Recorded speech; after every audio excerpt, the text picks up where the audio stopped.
बंधन अवश्य निर्मित होता है, किंतु कार्य का बंधन निर्मित नहीं होता पार्थ।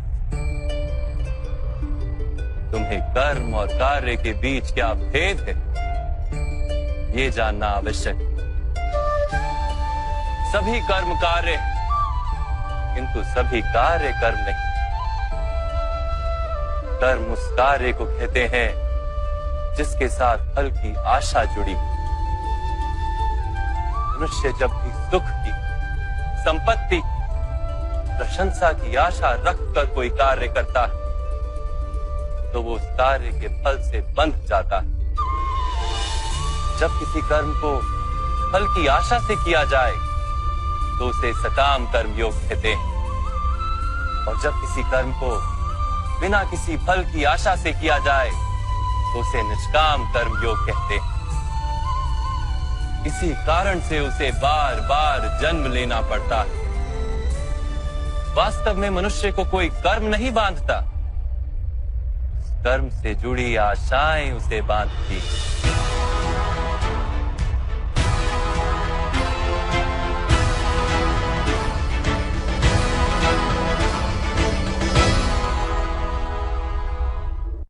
वास्तव में मनुष्य को कोई कर्म नहीं बांधता, उस कर्म से जुड़ी आशाएं उसे बांधती हैं।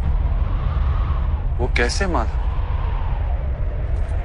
यदि इस युद्ध में तुम्हें विजय होने की आशा है तो पराजित होने पर तुम्हें भीषण दुख होगा, और वो दुख तुमसे कोई अन्य कार्य करवाएगा जिसके लिए तुम्हें दूसरा जन्म लेना पड़ेगा। और यदि तुम विजयी हुए तो तुम्हारा अहंकार बढ़ेगा, और वो अहंकार तुम्हें विश्व विजय के लिए प्रेरित करेगा, तुमसे हत्याएं करवाएगा और उसका पाप तुम्हें बांधेगा।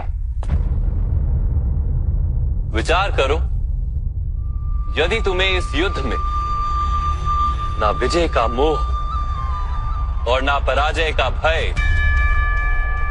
तो इस युद्ध के अंत में तुम्हें सुख प्राप्त होगा या दुख प्राप्त होगा? ना सुख माधव, ना ही दुख। अर्थात तुम्हारा सुख, दुख, हताशा, निराशा, अहंकार युद्ध के कारण नहीं है।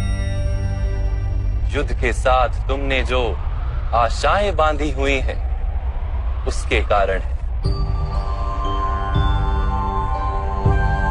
क्या ये सत्य नहीं है पार्थ?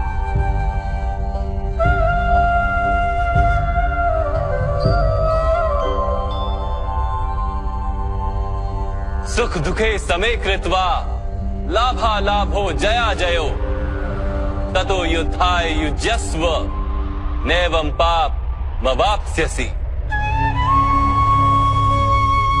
अर्थात सुख दुख को समान मानकर लाभ हानि जय पराजय का विचार किए बिना यदि तुम युद्ध करोगे कौन्तेय, तो तुम पाप के भागी नहीं बनोगे। इसी को कर्म योग कहते हैं। जो सांख्य का ज्ञान प्राप्त कर लेता है वो ये जान लेता है कि वो शरीर नहीं, केवल एक आत्मा है। शरीर के भोग और अनुभव तो केवल मृत्यु तक है, अर्थात वास्तविक नहीं, केवल माया है। उसके लिए कर्मयोगी बनना सरल हो जाता है।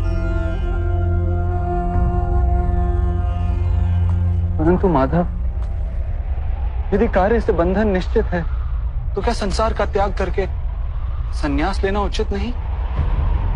इसी विचार का परिणाम है कि आज ये युद्ध हो रहा है पार्थ।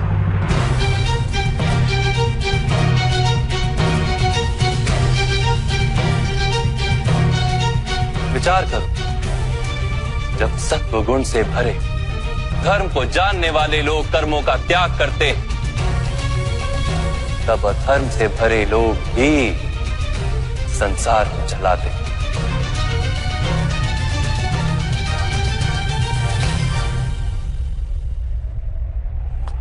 यदि महामहिम ने संसार का त्याग ना किया होता तो आज अधर्म इतना बढ़ता ही नहीं।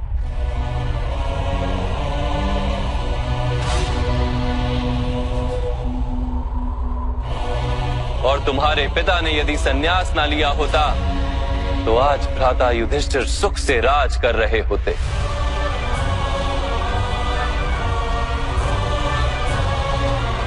और अपनी प्रजा को न्याय और धर्म का ज्ञान दे रहे होते। किंतु दुखदायक बात तो यह है पार्थ कि सत्व गुण से भरे मनुष्य ही संसार को लाभ दे सकते हैं, किंतु वो ही संन्यास का विचार करते हैं। जैसे जल तो भाप बनकर उड़ जाता है और कीचड़ कीचड़ वहीं पड़ा रहता है, वैसे सत्वगुणी सज्जन लोग तो संसार का त्याग कर देते और तमस से भरे अधर्मी लोग संसार में कार्य करते हैं। इसी कारण से संसार में पाप और अधर्म बढ़ता है।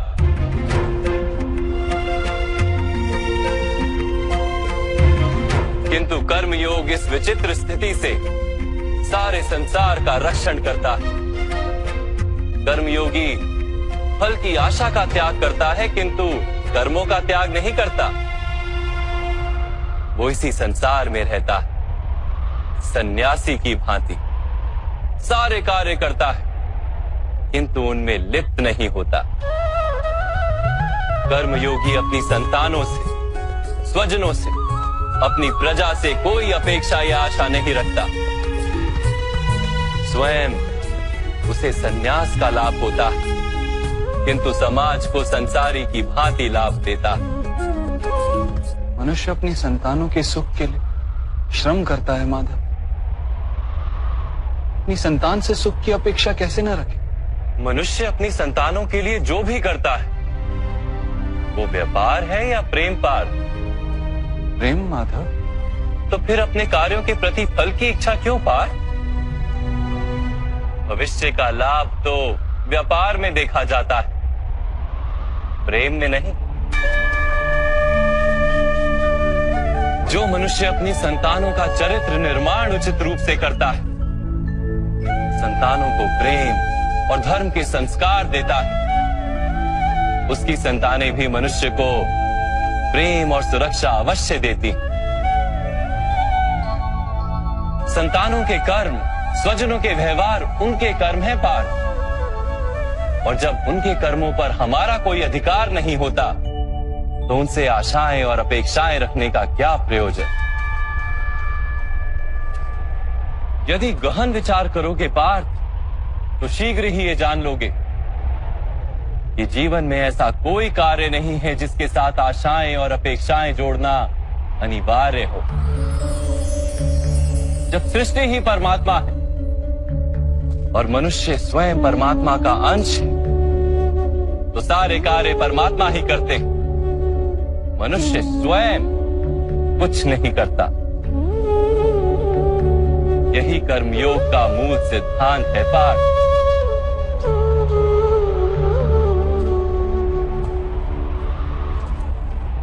तुम्हें भी कर्मयोगी बनकर ये युद्ध करना आवश्यक है पार्थ।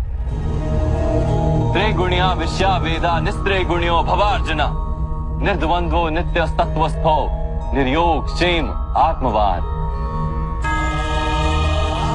3 गुणों का त्याग करके निर्गुण बन जाओ पार्थ। इस द्वंद्व से मुक्त हो जाओ।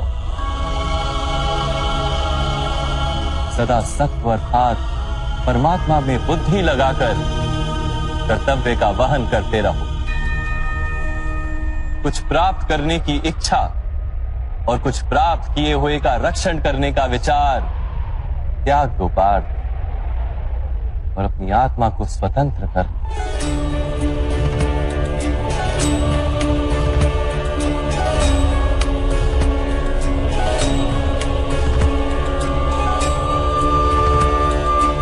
स्मरण रहे पार्थ, कर्मण्यवाधिकारस्ते मा फलेषु कदाचन मा कर्म फल हेतुर्भु मा ते संगोस्त्व कर्मणि। तुम्हारा अधिकार तो केवल कर्म करने का है, फल तो ईश्वर के हाथ में। इसलिए ना कर्म से भागना उचित है और ना ही कर्म के फल की आशा रखना उचित है।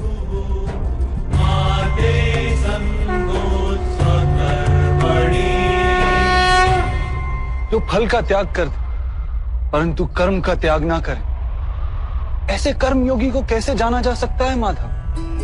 विश्याविनिवर्तन्ते निरहारस्य देहिनः रसवर्जम रसोप्यस्य परम दृष्ट्वा निवर्तते।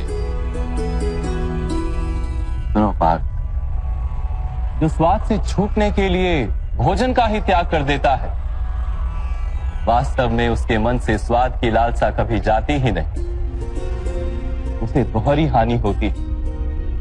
एक तो वो निर्बल हो जाता है, जिसके कारण परमात्मा को प्राप्त करने का जो प्रयत्न अनिवार्य है उसे वो नहीं कर पाता, और दूसरा सदा ही उसका मन स्वाद की लालसा से भरा रहता है। इसलिए भोजन का त्याग करने से उत्तम है स्वाद की लालसा का ही त्याग कर दिया जाए। कर्म योगी अपने मन की सारी लालसाओं को खींच लेता है, जीवन को कर्तव्य मानकर कार्य अवश्य करता है, किंतु उन कार्यों से जुड़ता नहीं। और बात, जो व्यक्ति अपने कार्यों से आशाएं और इच्छा नहीं रखता, उसी के कार्य पूर्ण होते हैं। एक असफलता से दुखी होकर जिसका मन डोलता नहीं, एक सफलता से आनंदित होकर जो स्वयं को सर्वश्रेष्ठ नहीं मानता, ऐसे ही व्यक्ति को कर्म योगी कहते हैं। और ऐसा व्यक्ति जीवन में बार बार सफल होता है।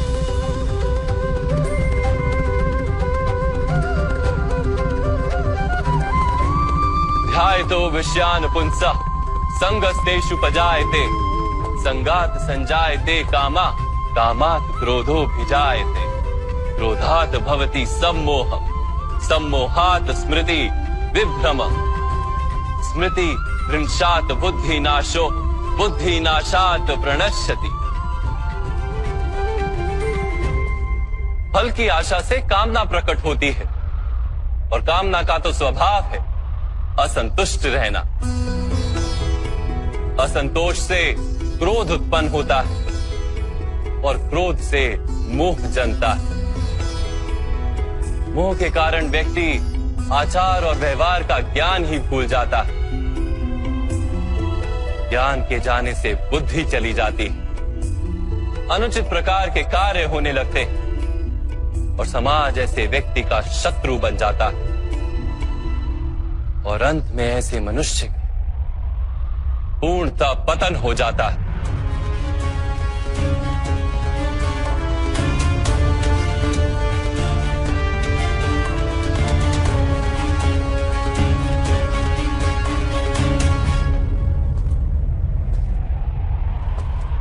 जैसे भ्राता दुर्योधन